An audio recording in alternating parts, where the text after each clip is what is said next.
Malika Andrews and all this, and we're going to talk about it all right after the bumper.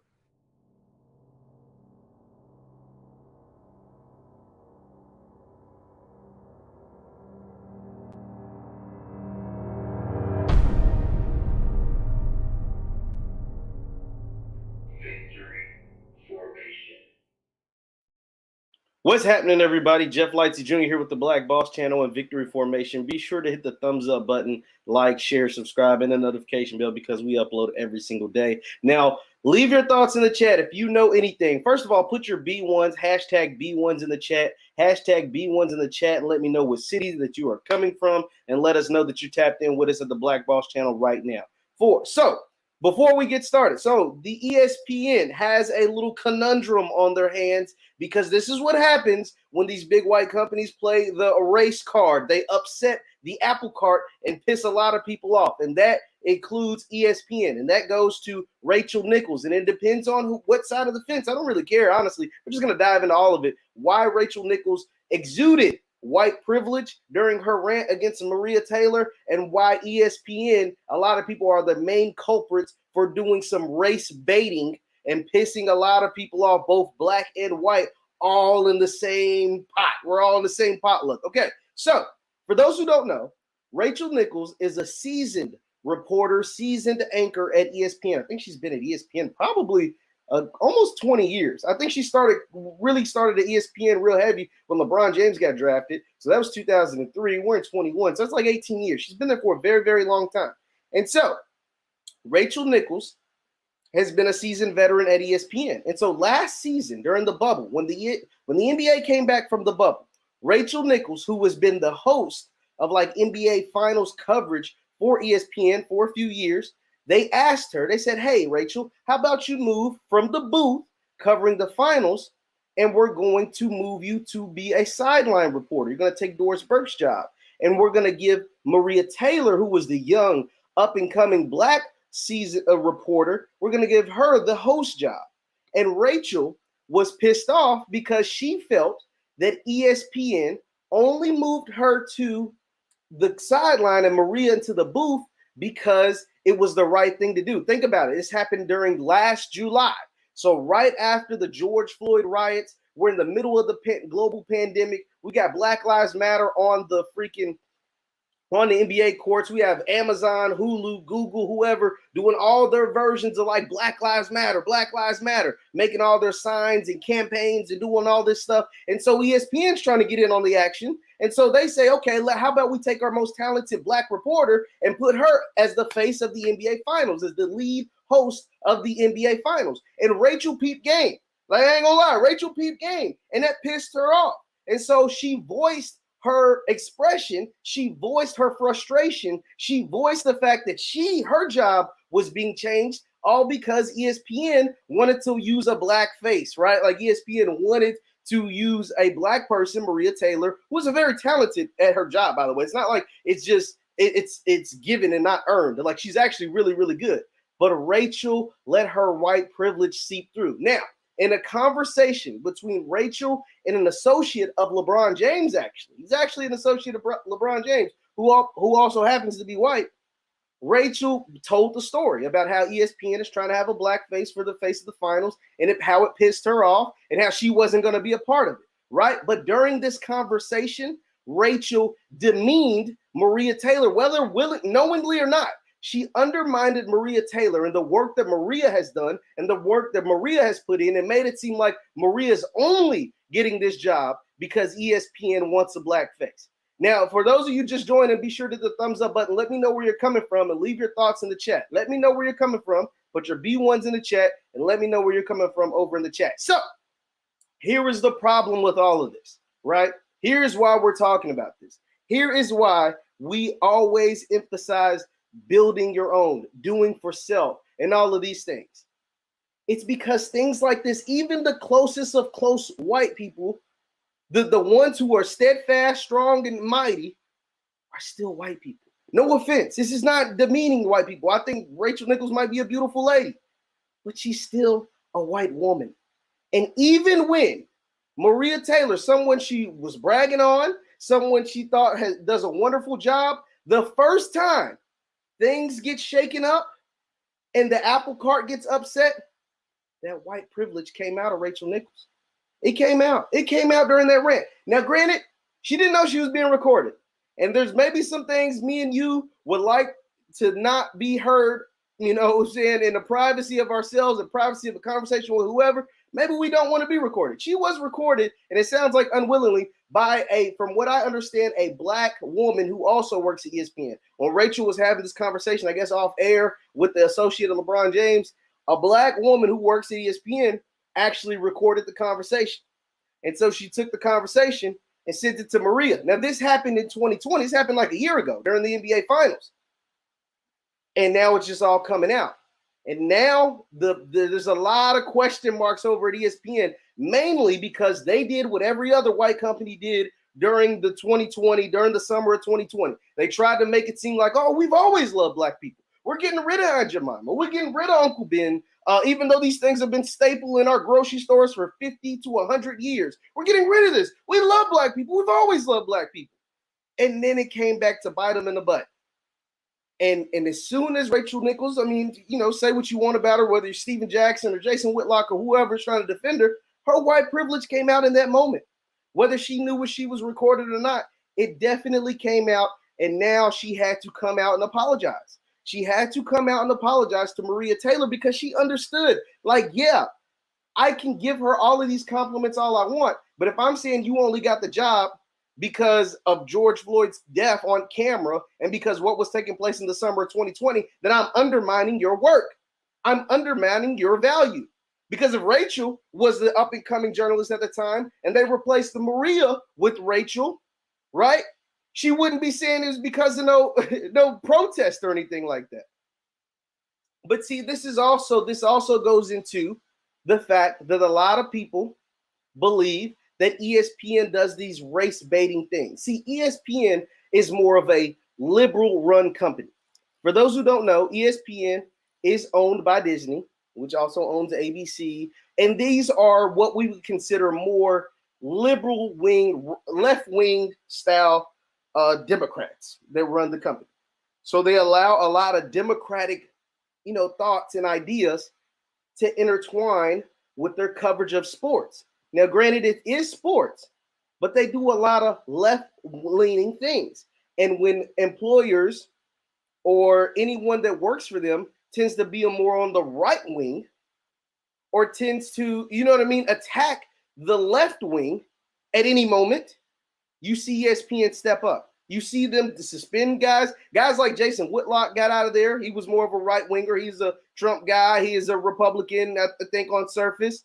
Sage Steele, someone who has been suspended before for some of the comments that she has made, and she's more of along the right wing, but Sage Steele is in a whole class of her own ignorance at times, so that is what it is. But we've seen this before from ESPN. And so being a more of a left-wing or liberal-based organization or TV show or whatever, then you tend to do a lot of what the liberals do in politics.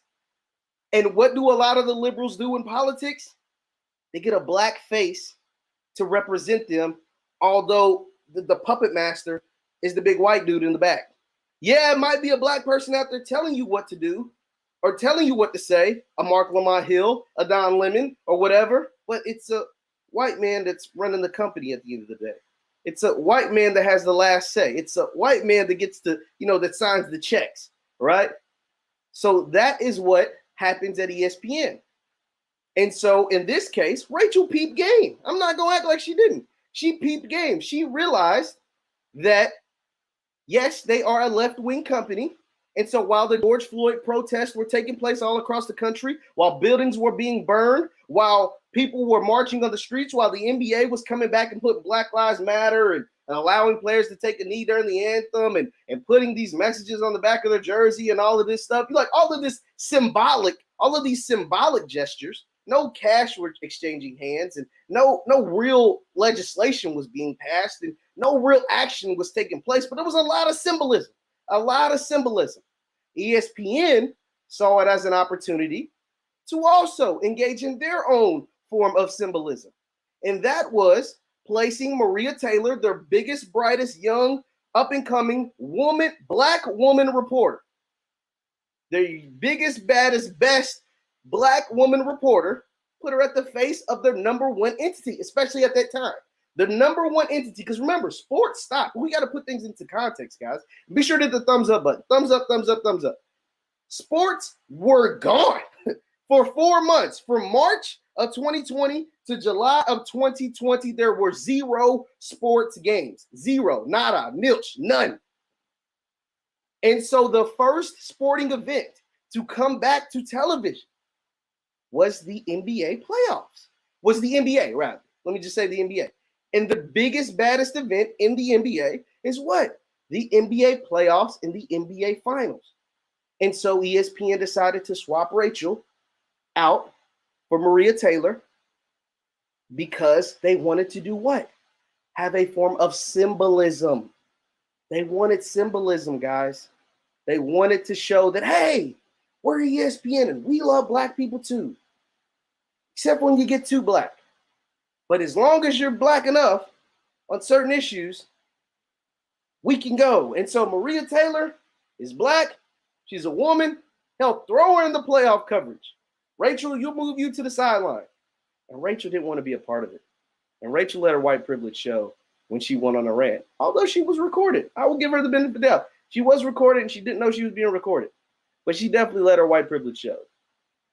She definitely let her white privilege show. And so I'm saying this to say that, to say what? Like, Jeff, what are you getting at? So yeah, why this is important. It's important because at the end of the day, if you don't create your own way, if you don't eventually break off from the corporate plantation, then you are a slave to said master. Whether the master is ESPN, Ford Motor Company, your job, wherever you're at, you have to answer to them. You have to do whatever they say. You have to make them, when they say jump, you have to say how high. You are a slave to the work. And so although Rachel was upset that her job was being altered, her job was being changed, that's what she signed up for. That's what you get. And in most cases, people for ESPN, if you want to work, especially for a company like ESPN, you need to be like Stephen A. Smith. And what does that mean? Stephen A. Smith, I'm going to show you guys because I didn't think it was real. So Tariq Nasheed went on Instagram and posted this quote allegedly from Stephen A. Smith. And Stephen A. Smith said, he said, when I wake up every morning, the first thought on my mind is how do I get my bosses richer? Stephen A. Smith, the best employee at ESPN, maybe in ESPN history. He said, when I wake up, the first thought on my mind every morning is how do I make my bosses richer? Not how do I improve my community, not how do I, fight for, reparations, not to help the black, eliminate the racial black wealth gap. His first thought, I swear to God, I'm not making this up. I'm about to share my screen because I swear to you, I'm not lying. This is no BS. I don't want to show the actual video because we don't want to get demonetized. But this is what he said. Stephen A. Smith. This is from Stephen A. Smith. That's his verified Twitter account. It says, I wake up every morning with 2 thoughts on my mind. Number 1, how do I make my bosses more money? And 2, how do I get some of it? I swear to God, I'm not making this up, guys. I'm about to take my banner down because I want to make sure you're seeing this. And I want to see your thoughts in the chat. What are your thoughts in the chat over Stephen A. Smith's comments? Let's read it together one more time. He says, I wake up every morning with 2 thoughts. 1, how do I make my bosses more money? And 2, how do I get some of it? For those of you in the chat that tuned in, be sure to hit the thumbs up button and leave your thoughts in the chat. What do you think about this statement? What do you think about this statement from ESPN's number 1 employee, Mr. Stephen A. Smith? I wake up every morning with 2 thoughts. 1, how do I make my bosses more money? And number 2, how do I get some of it? Someone said if that isn't plantation rhetoric, absolutely. It absolutely is plantation rhetoric.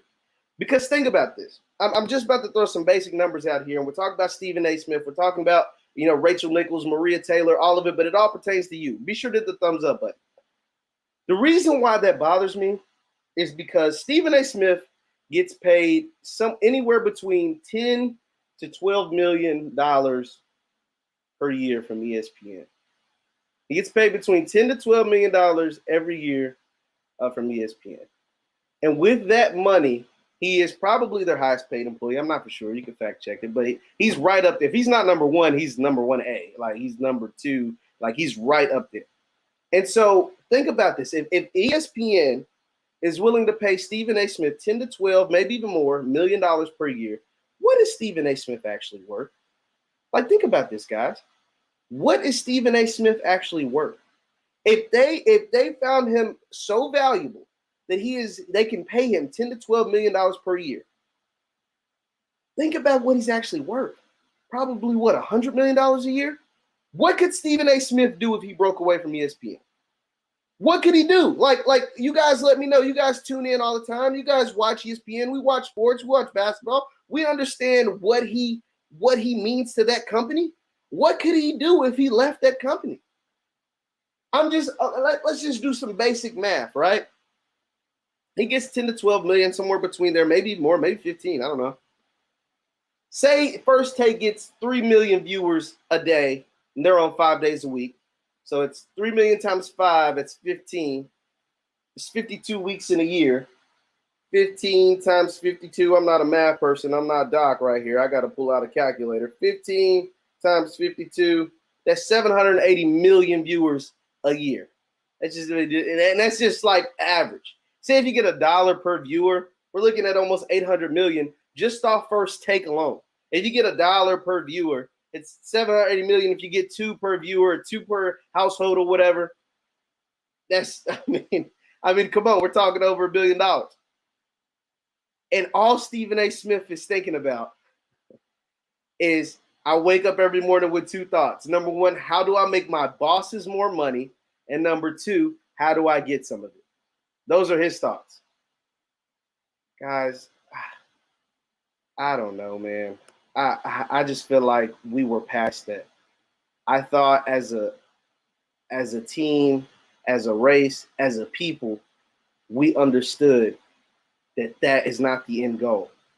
I thought our end goal every day should be, how do I make myself better?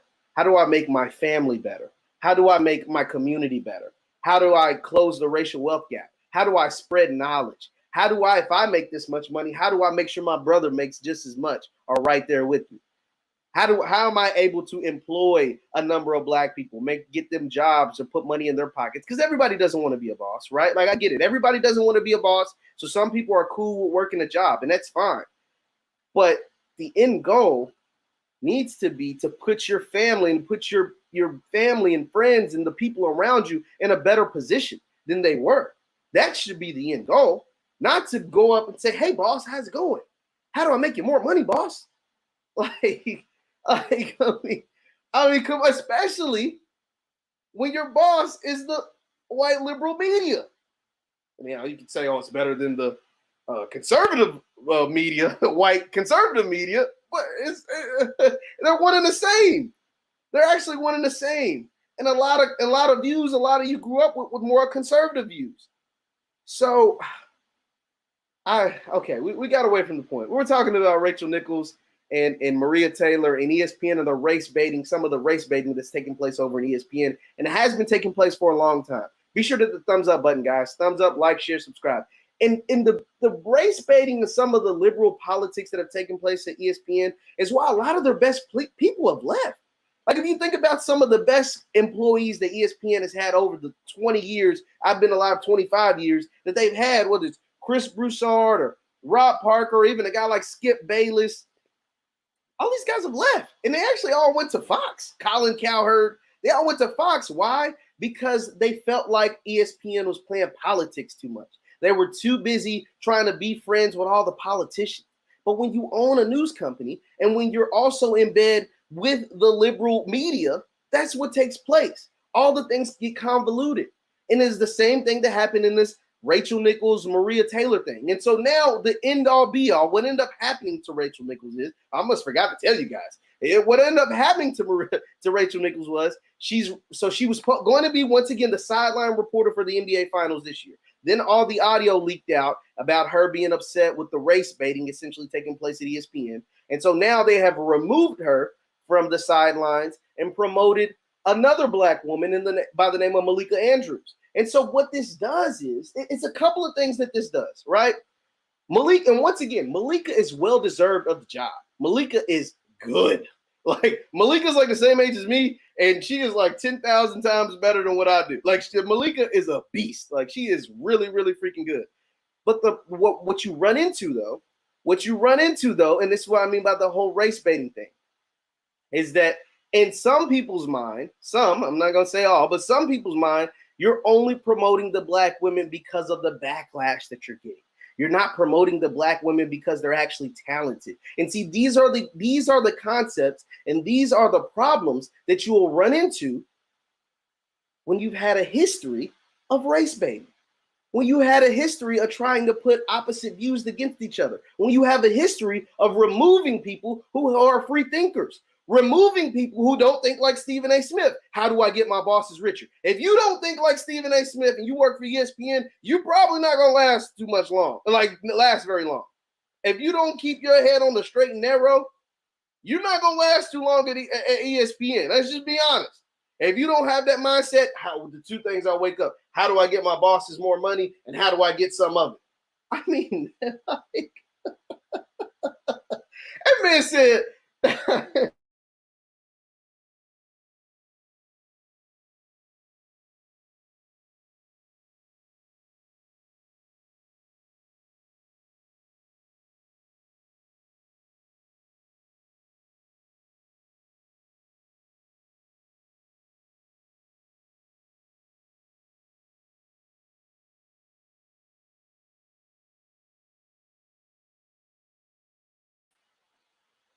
oh, looked like we were out for a little bit, but yes. So that is the thought. If you work for ESPN and you don't have the same thought processes as Stephen A. Smith, you're probably not going to last very long. And that's incredible. So now ESPN is in a pickle. They're in a conundrum. And these are the challenges they're going to face. These are the challenges that are going to take place. These are the challenges they're going to continue to have. And these are the challenges, and these are the things we're trying to fight, people. Black people, intelligent black people that are here with me today. These are the challenges that we are fighting. We are fighting against the mindsets, no offense to Stephen A., but of the Stephen A. Smiths. We ain't trying to get our bosses more money. We're trying to be some bosses. And we're trying to get our family more money. We're trying to close the racial wealth gap. We're trying to make our people be more intelligent. That's what we're trying to do. We're not waking up thinking, how do I make my bosses more money? No, that's the slave mentality. That is a corporate plantation slave mentality, and we're leaving that shit in the past. That's gone. We ain't doing that no more. We did that for 50, 60 years since the Civil Rights Bill was signed back in the 60s. We ain't doing that no more. You know what I'm saying? When people were literally getting spit on and milkshakes thrown on them and slapped and beat up just so they could sit at a white counter, nah, screw that. We're getting away from that shit. We're no longer in that mentality. We're no longer going to allow companies to control us like that. We're no longer going to be a slave to our bosses. And part of that is becoming economically independent, whether that's playing in the stock market, whether that's starting your own business, whether that's doing a couple side hustles. That way you can break away from that mindset.